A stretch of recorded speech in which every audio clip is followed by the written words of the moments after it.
Ilang oras akong nakatutok sa maliliit na piraso ng papel na ito, isa-isang iniikot, hinuhubog at pinagdidikit para makabuo ng isang larawan. Hi! Ako si Kian, paper quailing artist.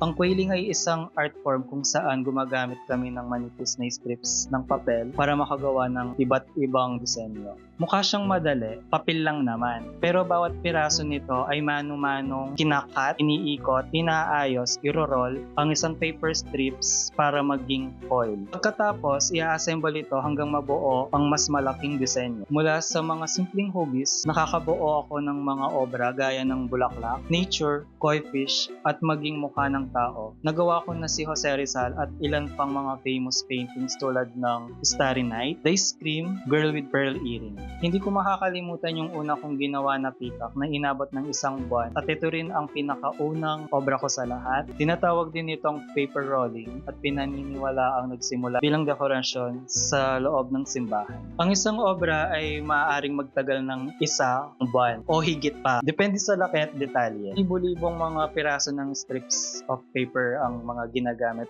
Nagko-commission ako locally and internationally. Kailangan mo ng sandamakmak na tiyaga. Kapag tinitignan mo siya sa gitna ng proseso, parang wala pa siyang kahihinatnan pero unti-unting may nabubuo. Siguro ganun din ang buhay. Hindi mo agad makikita ang kabuuang larawan. Pero kapag pinagpatuloy mo lang, magsisimula ng magkaroon ng buhay ang obra.